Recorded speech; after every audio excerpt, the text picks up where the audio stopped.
नमस्कार students, very good morning to you. आज class 10th biology में हम डिस्कस करेंगे chapter 16 sustainable management of natural resources.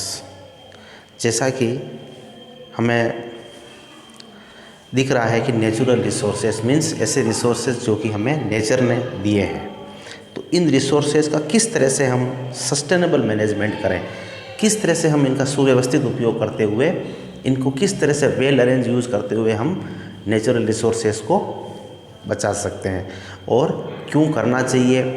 तो सबसे तो स्टार्ट करते हैं topics to be covered in this chapter. इस चैप्टर में हमें पढ़ना क्या है, तो हमें सबसे पहले introduction, then natural resources and pollution, then Ganga action plan, then methods of reducing pressure on environment, then forest and wildlife, then stakeholder and sustainable development, Chipko movement, methods of wildlife conservation, water and dams।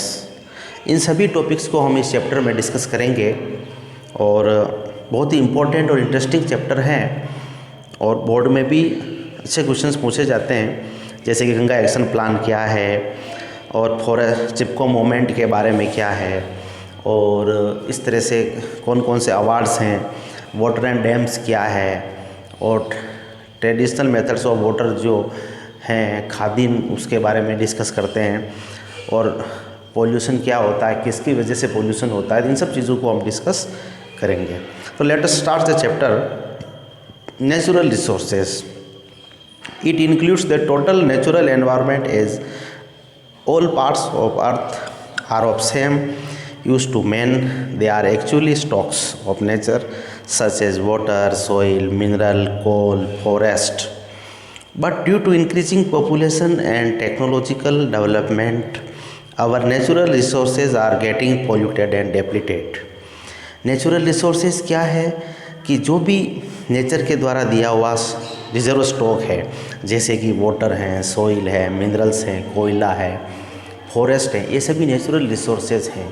But increasing population की वजह से इन सभी में ये सभी polluted भी हुए हैं और इनमें कमी भी आई है। तो इसके बारे में डिस्कस करते हैं। पोल्यूशन क्या है, एक वर्ड आया है पोल्यूशन, तो स्टार्ट करते हैं। Pollution is undesirable change in physical, chemical and biological characteristics of soil, water and air. जो हमारा एनवायरनमेंट में सॉइल है, वाटर है और एयर है, इसमें किसी भी तरह का फिजिकल, केमिकल या बायोलॉजिकल अगर हम चेंजेस हो जाता है, अनवांटेड चेंजेस हो जाता है, तो उसको अपन पोल्यूशन बोलते हैं। और जिसकी वजह से होता है, जो हार्मफुल एक्टिविटीज़ कर देते हैं, उन एजेंट्स को अपन पोल्यूटेंट्स बोलते हैं। तो it is harmful for human being. हम जानते हैं कि पोल्यूशन हार्मफुल है, so there is an immediate need to take proper care and management of natural resources. इसलिए एक प्रॉपर मेंटेनेंस होना बहुत ज़रूरी है ताकि पोल्यूशन को दूर किया जा सके और एनवायरनमेंट के रिसोर्सेज को या नेचुरल रिसोर्सेज को बचाया जा सके। There are international laws. इसके लिए कौन कौन से इंटरनेशनल लॉज बनाए हुए हैं, कुछ ऑर्गेनाइजेशंस हैं, different act working towards the protection of our environment. अलग अलग कुछ एजेंसीज हैं जो नेचुरल सोर्स को बचाए रखने के लिए काम कर रही है। अब है Ganga action plan. It is a massive multi crore project implementation in 1985। एक बहुत बड़ा, एक बहुत मेगा प्रोजेक्ट है जो कि 1985 में से ही स्टार्ट हुआ है। इसका पर्पज़ क्या है कि गंगा की neat and clean. It has undertaken to make the river Ganga pollution free. इसका एक ही उद्देश्य है कि रिवर गंगा को पोल्यूशन से फ्री करना। रिवर गंगा में इतना पोल्यूशन हो चुका है नेचुरल एक्टिविटीज़, ह्यूमन एक्टिविटीज़ की तरह वजह से, तो उसको दूर करना इस प्लान का पर्पज़ है। As it came into notice that due to continuous dumping of waste into Ganga, the bacteria has increased।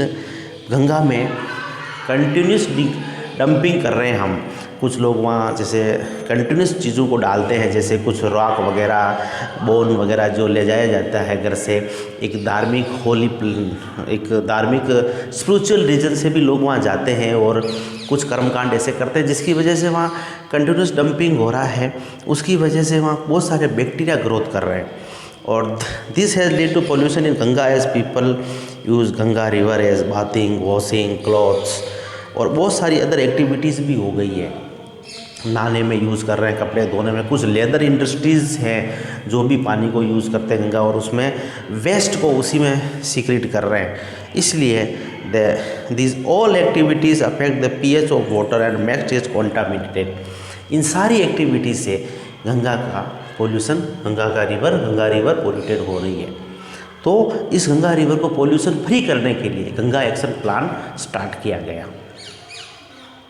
Methods of reducing pressure on environment, हम एनवायरनमेंट में जो क्लीन एनवायरनमेंट को के ऊपर जो प्रेशर है हम उसको कैसे कम कर सकते हैं, कैसे पॉल्यूशन फ्री कर सकते हैं, हम कौन से स्टेप्स उठाएं जिसकी वजह से हम कहीं ना कहीं पॉल्यूशन को कम कर सकते हैं और एनवायरनमेंट में जो प्रेशर है उसको थोड़ा सा कम कर सकते हैं। तो we can reduce the pressure on environment. हम कैसे रिड्यूस कर सकते हैं, हम कैसे रिड्यूस कर सकते हैं इस प्रेशर को, तो उसके लिए हम यूज़ करते हैं 3R।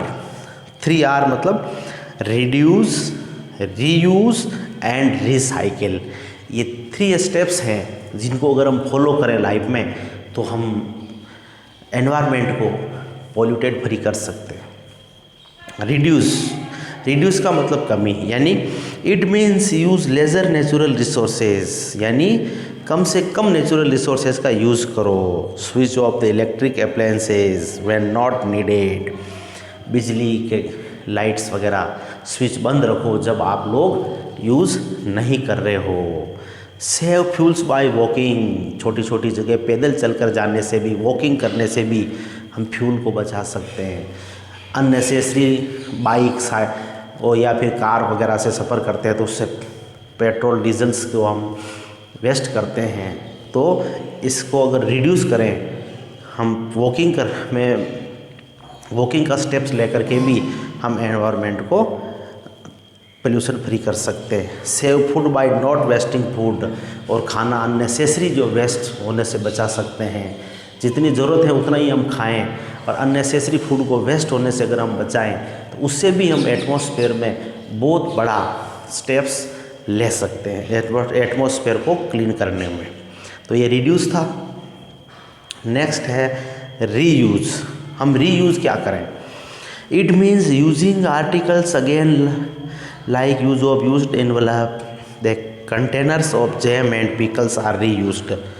By storing other things use cloth bag instead of using polythene. इसमें यह है कि रीयूज़ करो। जैसे हम सब्ज़ी लेने जाते हैं तो पॉलीथीन की बजाय क्लॉथ बैग ले जाते हैं और बार बार अगर उसको यूज़ करते हैं तो उससे भी पोल्यूशन होने से, पोल्यूटेड्स होने से एनवायरनमेंट बचेगा। दूसरा, बहुत सारे घर में कंटेनर्स होते हैं जिनको हम यूज़ करके फेंक देते हैं। उस फेंकने की बजाय अगर हम उनको फिर से रीस्टोर करने में यूज़ लेवें, जैसे उसमें कोई चीज़ भर दें हम खाली डब्बों में, तो इससे हम नए डब्बे खरीद करके उनको फेंकने से एनवायरनमेंट में पोल्यूशन नहीं होगा। तो रिड्यूस और रीयूज़ के बाद रिसाइकिल का मतलब री यानी अगेन, साइकिल यानी फॉर्मेशन, अगेन फॉर्मेशन। देखते हैं क्या है। It means processing of waste to form best product. इसका यही मतलब है रिसाइकिल में कि जो वेस्ट हो गए हैं, जिनको हम फेंकने जा रहे हैं, उनको अगर हम फिर से बेस्ट प्रोडक्ट में कन्वर्ट कर सकते हैं और इससे रिसोर्सेज को बचा सकते हैं, कॉस्ट को बचा सकते हैं और वेस्ट मटेरियल को एनवायरनमेंट में फेंकने से भी बचा सकते हैं। ये सब करके हम एनवायरनमेंट में पोल्यूशन फ्री कर सकते हैं। तो हमने रिड्यूस, रीयूज़ और रिसाइकिल, ये ऐसे स्टेप्स हैं जो ये हमारी ड्यूटी है। इस ड्यूटीज़ को हम फॉलो करें तो एनवायरनमेंट को बचा सकते हैं और हम हमारे मनी, या ऐसा कह सकता हूँ कि हम हमारा पर्सनल भी सेविंग कर सकते हैं। तो हमें इन स्टेप्स को फॉलो करना है। Next, why do we need to manage our resources. कहाँ ज़रूरत है हमें रिसोर्सेज को बचाने के लिए, क्यों बचाएं।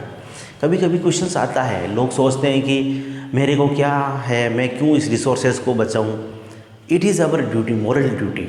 क्या है, everything we consume is obtain from resources present on the earth. They have to be carefully handle as natural resources are limited. हम जानते हैं कि नेचुरल रिसोर्सेज लिमिटेड हैं, इसलिए हमें इनको बचाना होगा first.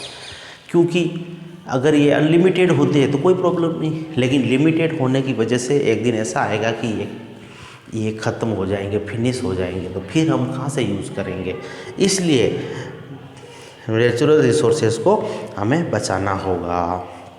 Because exhaustible resources are very limited. Exhaustible resources मतलब ऐसे रिसोर्सेज जो लिमिटेड हैं और जिनको वापस नहीं बनाया जा सकता है। हम उनको लेबोरेटरी में बना नहीं सकते हैं, और जो लिमिटेड हैं इसलिए उनको सेव करना बहुत, it is very compulsory. Because exhaustible resources are very limited and can not create in laboratory like coal and petroleum. Coal and petroleum क्या है, एग्जॉस्टिबल रिसोर्सेज है, ये लेबोरेटरी में नहीं बनाए जा सकते। कोल और पेट्रोलियम बनने में मिलियंस ऑफ ईयर्स लगते हैं। ये फॉसिल्स फ्यूल्स हैं और इसको मिलियंस ऑफ ईयर्स में ये बने हैं, और ये एक दिन इसी तरह से अगर हम इनको अंधाधुंध और अननेसेसरी इनको यूज़ करते रहें तो एक दिन ये ख़त्म हो जाएंगे, फिनिश हो जाएंगे। So it is our duty to save this exhaustible resources. Forest and wild life.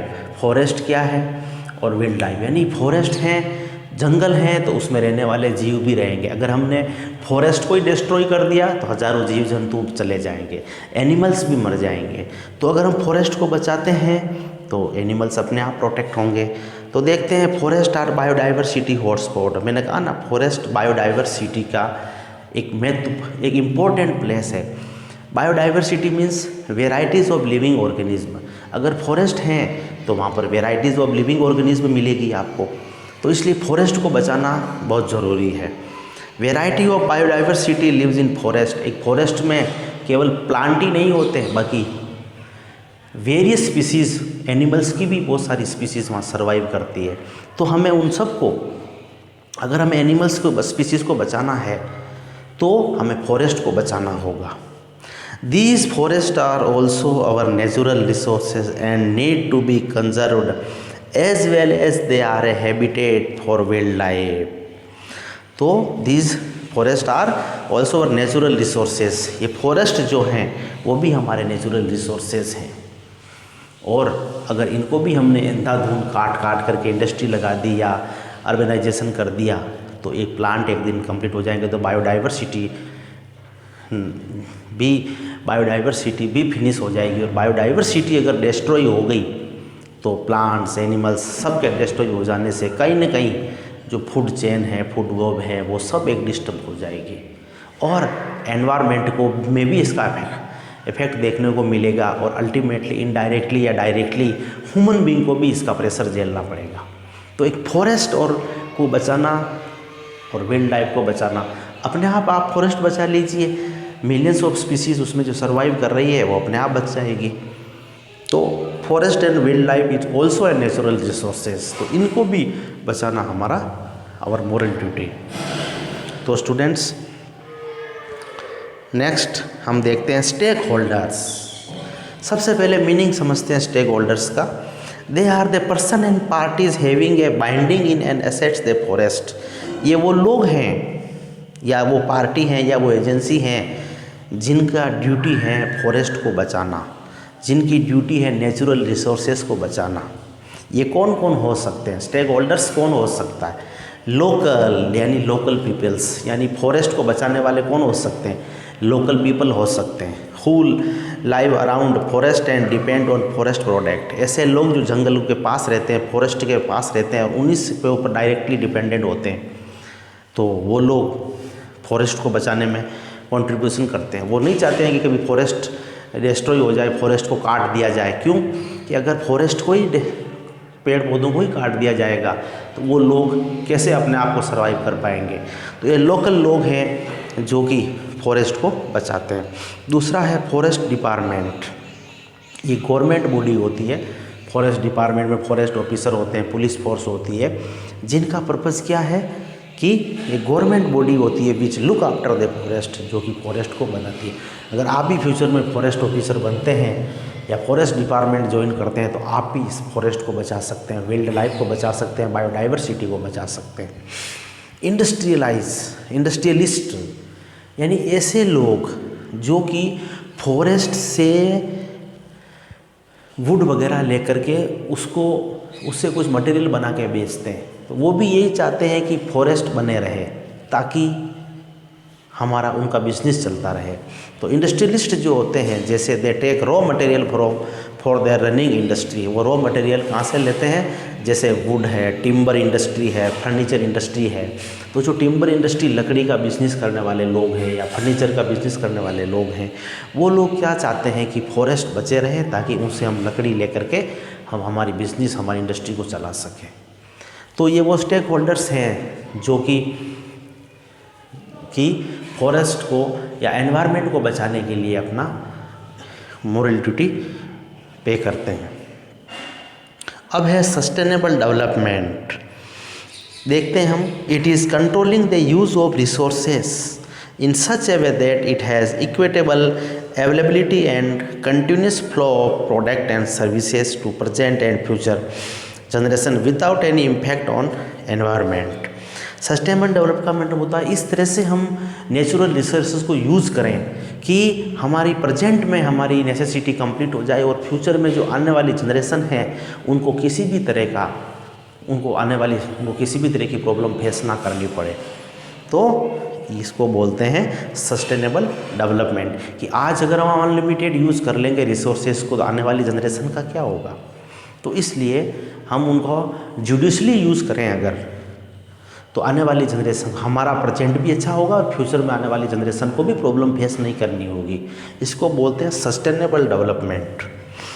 तो नेक्स्ट हम देखते हैं चिपमेंट। देखिए आप, कुछ वुमेन्स हैं जिन्होंने पेड़ों को हग कर लिया है, पेड़ों को चारों तरफ से कवर कर लिया है, और ये जो सैनिक, राजा के सैनिक पेड़ों को जब काटने के लिए आ रहे थे तो इन्होंने कह दिया नहीं, वी विल सेक्रीफाइस, लेकिन हम पेड़ों को काटने नहीं देंगे, किसी भी कीमत पर हम पेड़ों को बचाएंगे। हम आगे देखेंगे किस तरह से राजस्थान में अमृता देवी बिश्नोई के नेतृत्व में कितनी वुमेन्स ने अपने आप को सेक्रीफाइस कर दिया प्लांट्स को बचाने के लिए। गढ़वाल, उत्तराखंड के अंदर गढ़वाल टिहरी क्षेत्र में सुंदरलाल बहुगुणा के नेतृत्व में भी चिपको मूवमेंट हुआ था। वो पेड़ों से चिपक गए थे, इसलिए उसको चिपको मूवमेंट बोलते हैं, पेड़ प्लांट्स को बचाने के लिए। देखते हैं students, Chipko movement, it was initiate in tehri village Garhwal. ये उत्तराखंड के गढ़वाल एरिया में ये इवेंट्स हैं। तो वहाँ की ये घटना है। The people of that area realize that importance of forest and decided not to give product to people from other area. वहाँ के लोगों ने सोच लिया था कि ये जंगल है हमारे लिए बहुत इम्पोर्टेंट है, ये फॉरेस्ट हमारे लिए वेरी वेरी इम्पोर्टेंट है, हम इसको किसी भी कीमत पर दूसरों को नहीं काटने देंगे। तो इसके लिए उन्होंने they hug the trees and protect against cutting of trees. वो पेड़ों को चिपक गए, पेड़ों को उन्होंने अपने गले लगा लिया। उन्होंने कहा कि हम सेक्रीफाइस हो जाएंगे लेकिन फॉरेस्ट को बचाएंगे। वाइल्ड लाइफ देखते हैं। It refers to living being comprising of animals, plants and micro organism. देखते हैं वाइल्ड लाइफ का मतलब क्या होता है। एनिमल्स हो गए, प्लांट्स भी हो गए कुछ, और कुछ माइक्रो ऑर्गेनिज्म जो हमें नहीं दिखते हैं। It found natural habitat which are neither cultivated nor domestic cattle. जो ऐसे वाइल्ड लाइफ का मतलब जो डोमेस्टिक पर्पज़ के लिए यूज़ नहीं आते हैं लेकिन वो फॉरेस्ट में सर्वाइव करते हैं। तो वो डोमेस्टिक पर्पज़ में, जैसे कोई लॉयन है या टाइगर है, वो डोमेस्टिक पर्पज़ में काम नहीं आ रहे हैं लेकिन वो बायोडाइवर्सिटी का पार्ट है, वो एक फॉरेस्ट का इम्पोर्टेंट पार्ट है, वो बायोडाइवर्सिटी का पार्ट है, एनवायरनमेंट का एक स्पीसीज़ है, उसको भी सर्वाइव करने का अधिकार है। तो उन वाइल्ड लाइफ को कैसे बचाया जाए।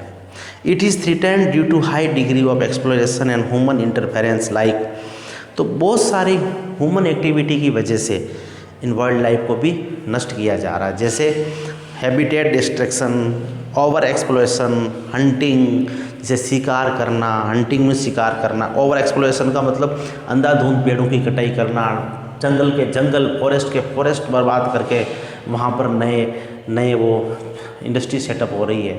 इंडस्ट्री लगाना अच्छी बात है, बट साथ में प्लांट्स को भी, फॉरेस्ट को भी बचाना चाहिए, जिससे वहाँ सर्वाइव करने वाले जो वाइल्ड लाइफ हैं वो सर्वाइव कर सकें।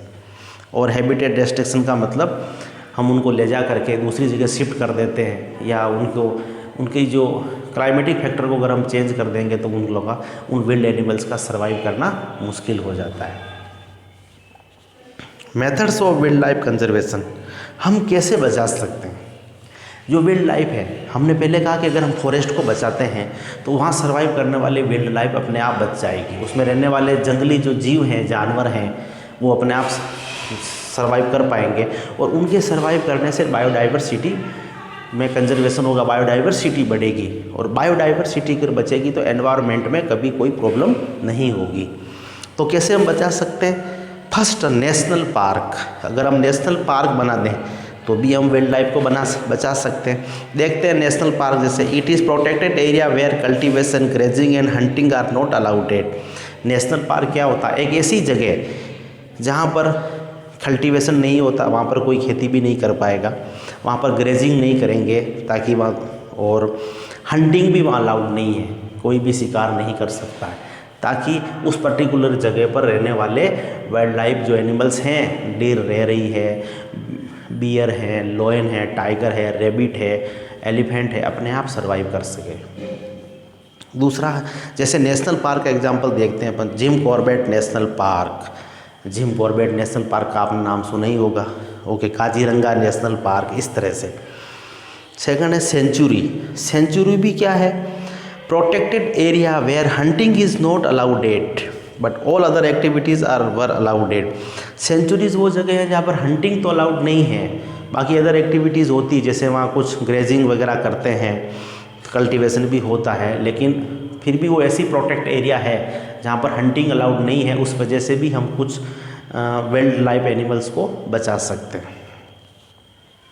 और हैं जैसे बायोस्फीयर रिजर्व, कुछ protected area for conserving traditional lifestyle of tribal and there animals. कुछ ऐसे एरिया हैं, जैसे हमारे इंडिया में अपन मणिपुर, मेघालय इधर जाते हैं, कुछ इस तरह से घने जंगल हैं जहाँ रहने वाले ट्राइबल्स लोग अभी भी ट्रेडिशनल मेथड से ही ट्रेडिशनल पैटर्न से ही अपने आप को सर्वाइव करते हैं। तो हम चाहते हैं कि वो वैसे ही रहें और वहाँ के जो प्लांट्स हैं वो भी वैसे ही रहें, और ताकि प्लांट्स बचे रहे, और वहाँ रहने वाले जंगली जीव, उनको किसी भी तरह का डिस्टर्बेंस ना किया जाए, वहाँ किसी भी तरह का मॉडर्नाइजेशन नहीं करें, ताकि वहाँ जो रहने वाले जंगली है जीव हैं या वाइल्ड लाइफ हैं या ट्राइबल पीपल्स जो वहाँ सर्वाइव कर रहे हैं वो अपने आप को इजी वे में सर्वाइव कर सके। उसके बाद प्रोटेक्शन थ्रू लॉ, कुछ लॉ भी बनाए हैं, जैसे वाइल्ड लाइफ प्रोटेक्शन एक्ट 1972 का रूल्स है, उसके अनुसार प्लांट्स को नहीं सेव करना है या फॉरेस्ट को सेव करना है। उसके बाद है convention of international trade in endangered species 1976, ये भी एक लॉ है। इन सभी लॉ से अपन वाइल्ड लाइफ को बचा सकते हैं। Next students, water. अभी हमने फॉरेस्ट की बात की और वाइल्ड लाइफ की बात की, हमने देखा कि कैसे पॉल्यूशन को कम किया जा सकता है, गंगा एक्शन प्लान को हमने पढ़ा। अब हम इम्पोर्टेंट एक टॉपिक पर डिस्कस कर रहे हैं, वो है वाटर। हम जानते हैं water is our life, without water no life. तो वाटर क्या है, कैसे हम सेव करें, देखते हैं। It is very important for all of us. It is not only required for drinking but also for bathing, washing, irrigation and construction work. बताओ students, water के ड्रिंकिंग ही नहीं बल्कि वॉशिंग, क्लॉथ या बाथिंग, इसमें भी अपन यूज़ करते हैं वाटर को। और इरिगेशन के लिए भी वाटर इज़ वेरी इंपॉर्टेंट, यानी वाटर नहीं होगा तो इरिगेशन नहीं होगा, और इरिगेशन नहीं होगा तो हमें खाने को फूड ही नहीं मिलेगा। Reason for low water availability, क्या कारण है कि वाटर का जो लेवल है कम होता जा रहा है? फर्स्ट है लॉस ऑफ वेजिटेशन। एक तो हमने देखा कि पेड़ पौधों की अंधाधुंध कटाई होने से भी वाटर की कमी होती जा रही है, क्योंकि वाटर साइकिल जो है वो डिस्टर्ब होती है उससे। पोल्यूशन फ्रॉम इंडस्ट्रियल एफ्लुएंट, अब इंडस्ट्री से निकलने वाला गंदा जो भी केमिकल्स होता है वो सारा वाटर बॉडीज़ में जा रहा है, कहीं लेक्स में, कहीं रिवर्स में, उससे भी वाटर में कमी आ रही है। यहाँ तक कि बहुत सारी रिवर्स और लेक्स जो थी इंडस्ट्रियल के मलबे से भर गई, तो वहाँ पर अब जगह ही नहीं बची वाटर को कंजर्व करने के लिए। बताइए आप कितना इम्पोर्टेंट है और कौन कौन से रीज़न हैं वाटर के कमी होने के पीछे। तीसरा है, थर्ड है, हाई वाटर डिमांडिंग क्रॉप्स। कभी कभी कुछ ऐसी क्रॉप्स होती है जिसको बहुत अननेसेसरी या कहीं ना कहीं ज़्यादा क्वांटिटी में उनको वाटर चाहिए, उससे भी वाटर की अवेलेबिलिटी या परसेंटेज में कमी आती है। नेक्स्ट स्टूडेंट देखते हैं अपन डैम्स। देखिए आप डैम्स देख रहे हैं, पानी आ रहा है और वहाँ से इकट्ठा हो रहा है। तो डैम्स एक ऐसा लार्ज प्लेस है जिससे हम वाटर को कुछ समय के लिए या evergreen through out the year हम उस पानी को पर्टिकुलर जगह पर रोक सकते हैं। उस पानी को अगर हम वहाँ रोक लेंगे, जैसे रेनफॉल हुई, वो पानी बह के जा रहा है, हमने डैम बना दिया और उस पानी को हमने रोक लिया, तो उससे क्या होगा, वो पानी आसपास के लोग ड्रिंकिंग पर्पज़ में यूज़ कर पाएंगे, इंडस्ट्री में भी यूज़ कर पाएंगे और इरिगेशन में भी यूज़ कर पाएंगे। तो डैम सबसे इम्पोर्टेंट चीज़ है जो कि वाटर को बचाता है। जैसे वाटर के डैम्स क्या है, जो वाटर को कंजर्व करता है। They are large structural water bodies that are built by government agency across the river to flow of water and generate electricity. Very very important. Dams वो स्ट्रक्चरल वाटर बॉडीज़ हैं जो कि water को conserve करके रखता है और electricity generate करने में भी काम आता है। आज हमारे यहाँ जो भी थर्मल पावर है, या जैसे हम रावत भाटा चंबल नदी के किनारे जो बने हुए हैं, जैसे तो हम कहते हैं कि आज राजस्थान की बात करें या एमपी की बात करें तो चंबल में मान लो प्रोजेक्ट लगा हुआ है, तो वो वाटर वहाँ जो डैम बने हुए हैं उस डैम से वाटर आसपास के लोग ड्रिंकिंग सप्लाई में भी काम कर रहे हैं, इरिगेशन में भी काम में ले रहे हैं, इंडस्ट्री में भी काम में ले रहे हैं, और इवन वहाँ पर इलेक्ट्रिसिटी जनरेट हो रही है। उस वजह से भी डैम्स इलेक्ट्रिसिटी जनरेट हो रही है। तो सोचिए आप, dams is very important. Dams कितने इंपॉर्टेंट हैं। स्टूडेंट्स ध्यान से सुनते हुए नोट्स बनाएं आप, और इन नोट्स को लिखें और उसको 2 या 3 बार रिवाइज करें, क्योंकि पूछा जा सकता है व्हाट इज़ डैम्स और व्हाई इट इज़ इम्पोर्टेंट। तो क्या बनता है, they are large structural water bodies that are built by government agencies across the rivers to flow water and generate electricity। ठीक है, इलेक्ट्रिसिटी जनरेट करने में भी डैम्स इम्पोर्टेंट रोल प्ले करते हैं। तो स्टूडेंट्स नेक्स्ट देखते हैं हम एडवांटेज। क्या एडवांटेज है, तो एडवांटेज तो हमारा यही रहेगा, किसका, डैम्स का। The dams ensure adequate amount of water for irrigation through a canal. Dams क्या करता है, पानी की क्वांटिटी को इरिगेशन में एक कैनाल सिस्टम से जाने में हेल्प करता है और फ्लो बनाए रखता है। Water in dams used for generate electricity. Water जो होते हैं, जो इलेक्ट्रिसिटी जनरेट करने के लिए भी डैम का वाटर यूज़ किया जाता है। लेकिन डैम्स की इसके साथ कुछ प्रॉब्लम भी है। प्रॉब्लम ये है कि due to large dams vast area of land get submerged. Dam बनाने में कभी कभी बहुत वास्ट एरिया कवर करना पड़ता है। दूसरा, they are need huge expenses. Dams में बहुत ज़्यादा खर्चा भी आता है। और large number of peoples are replace another place. कभी कभी एक बड़े एरिया में अगर मान लो डैम्स बना दिया तो वहाँ रहने वाले कुछ ट्राइबल्स लोगों को या जो लोग वहाँ रह रहे हैं उनको दूसरी जगह शिफ्ट होना पड़ता है। तो एक डैम्स का अपने आप में इम्पोर्टेंट रोल है हमेशा, बट सम टाइम डैम्स की कुछ प्रॉब्लम्स भी हैं। वाटर हार्वेस्टिंग, ये वाटर हार्वेस्टिंग क्या है स्टूडेंट्स, और why we should save the water. यानी वाटर हार्वेस्टिंग का मतलब होता है वाटर को बचाना। ठीक है, it is capturing, collecting and storing of rain water. Water harvesting का पर्पज़ क्या है, कैप्चर करना, कलेक्ट करना और स्टोर करना। किसको, रेन वाटर को। And surface run off for filling either small bodies और रिचार्ज ग्राउंड वाटर। इसका पर्पज़ क्या है वाटर हार्वेस्टिंग का, कि जो भी पानी रेनफॉल हो रहा है उस पानी को हम कलेक्ट कर लें, ताकि जो वाटर बॉडीज़ हैं, रिवर्स हैं, लेक्स हैं या जो वेल हैं, उनमें वाटर का ग्राउंड का लेवल बढ़े। वाटर का अगर बह के चला गया तो उसकी वजह से रेन वाटर को अपन सेव कर लें अगर, तो वहाँ जो ग्राउंड वाटर का लेवल है वो बढ़ेगा। फर्स्ट सेकंड, अगर जैसे हमने डैम से मान लो वाटर को सेव कर लिया, तो पास में बहुत सारे वेल हैं जिससे इरिगेशन होता है, उसमें भी वाटर ग्राउंड वाटर लेवल बढ़ जाएगा। बेनिफिट्स क्या क्या है? इट इंश्योर वाटर अवेलेबिलिटी को इंश्योर करता है। It reduce the chance of flooding during rainy season. Rainy season में क्या है, जो फ्लड आती है उसके चांस को कम करता है। The ground water is regularly recharge, तो ग्राउंड वाटर जो है वो रेगुलरली बढ़ता रहता है। और जैसे हमने कहा ना, it reduce the chance of flood के चांस को भी रिड्यूस करता है। क्यों? अगर मान लो वाटर को वहीं आपने सेव कर लिया डैम्स बना करके या वाटर हार्वेस्टिंग सिस्टम से, तो वहीं वो यूज़ हो जाएगा और उसका बेनिफिट पीपल्स को मिलता रहेगा, आम गवर्नमेंट को या आम जनता को मिलता रहेगा। और फ्लड नहीं आगे बह के नहीं जाएगा तो फ्लड की सिचुएशन नहीं बनेगी, तो अननेसेसरी जो गवर्नमेंट का या जो धन हानि होती है वो बच जाएगी। तो वाटर हार्वेस्टिंग का अपने आप में एक इम्पोर्टेंट रोल है। नेक्स्ट है ट्रेडिशनल वाटर हार्वेस्टिंग सिस्टम।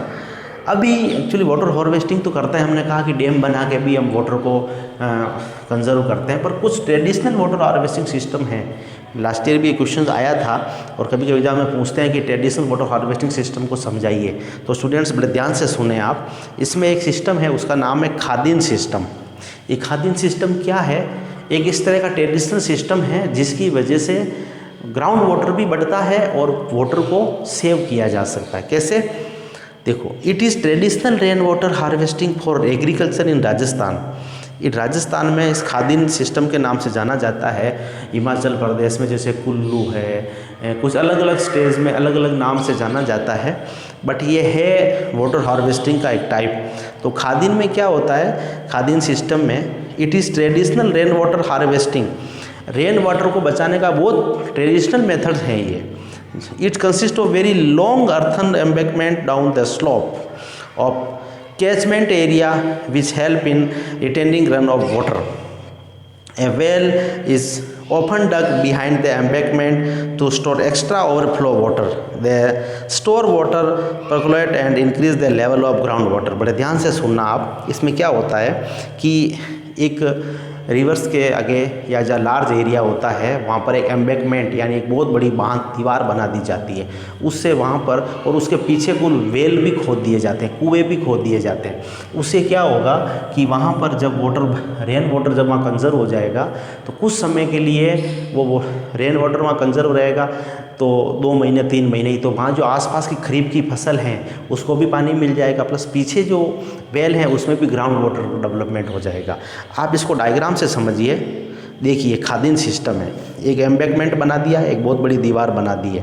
तो अब जो रेन वाटर आ रहा है वो इस पर्टिकुलर एरिया में कलेक्ट हो गया है। उसके पीछे देखिए आप एक वेल को डक किया है, कुआं भी खोदा हुआ, तो इससे क्या होगा? वेल में ग्राउंड वाटर डेवलप होगा, वेल में ग्राउंड वाटर इम्प्रूव होगा और इधर आसपास की जो फील्ड है, एग्रीकल्चर फील्ड हैं, उनको डायरेक्ट इरिगेशन के लिए वाटर मिल जाएगा। तो इरिगेशन में भी इम्प्रूवमेंट होगा और ग्राउंड वाटर भी डेवलप होगा। तो ये पहले के ज़माने में ऐसा पीपल करते थे, पर ये अच्छा था, traditional methods of water harvesting system है। Students, advantage of water sheet management, क्या एडवांटेज है इसका? तो growing more trees in water shed area, increasing the retention of more rain water and protection of soil from erosion. देखो, अगर water sheet management अगर हम अधिक से अधिक प्लांट लगाएं तो उससे क्या होगा? सॉइल इरोजन भी नहीं होगा और वाटर होल्डिंग कैपेसिटी भी बढ़ेगी। It reduce drought and flood, तो ड्रॉट और फ्लड, सूखा का या अकाल को या फ्लड बाढ़ आने की स्थिति को भी रोकता है। It increase life of down stream dam, और जो डाउन स्ट्रीम डैम हैं उनकी ये लाइफ को बढ़ाता है।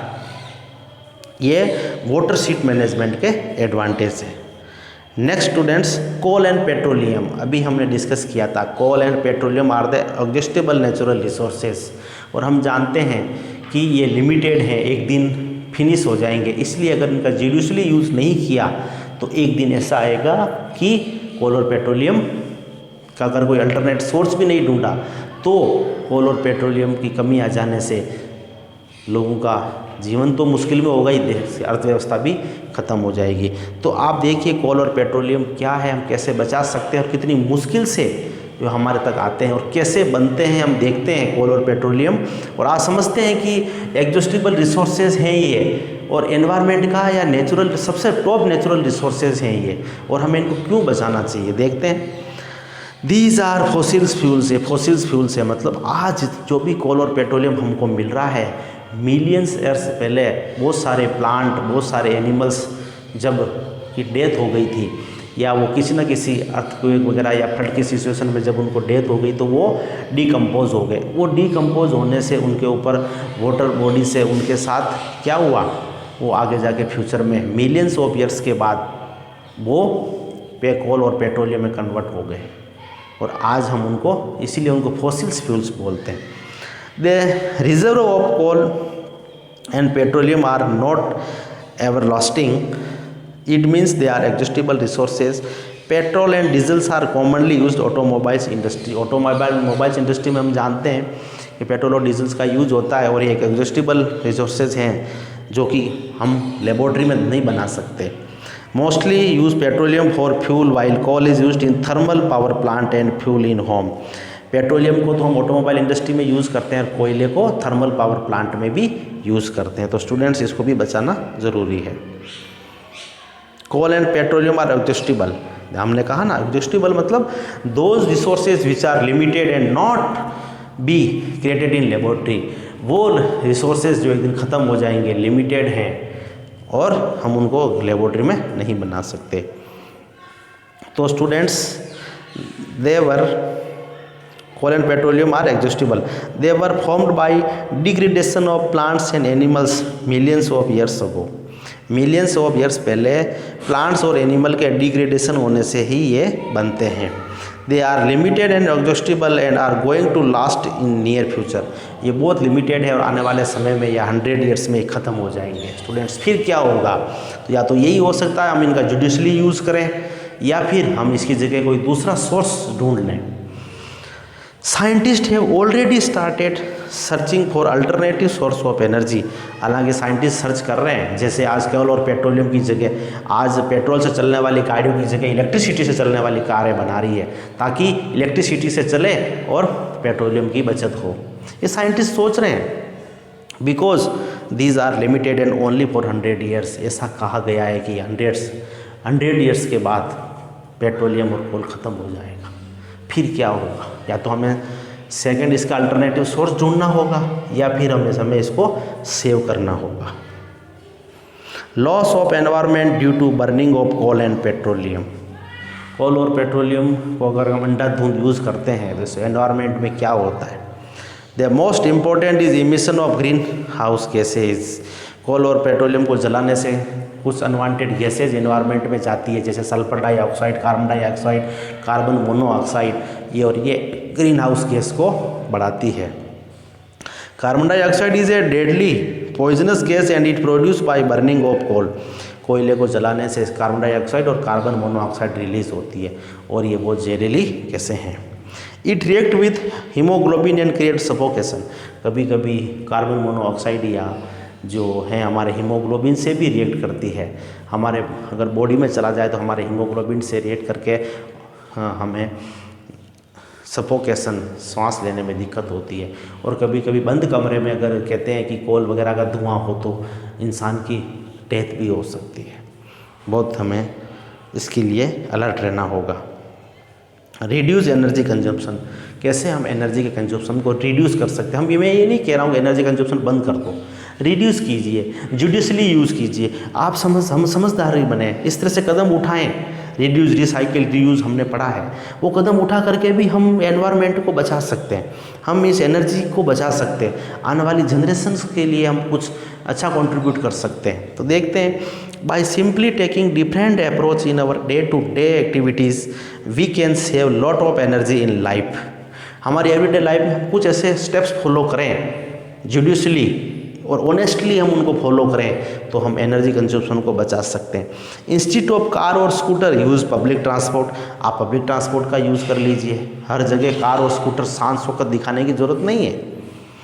Institute of bulb use fluorescent tubes. Bulb की बजाय फ्लोरोसेंट ट्यूब यूज़ करें, इससे इलेक्ट्रिसिटी का बिल कम आएगा।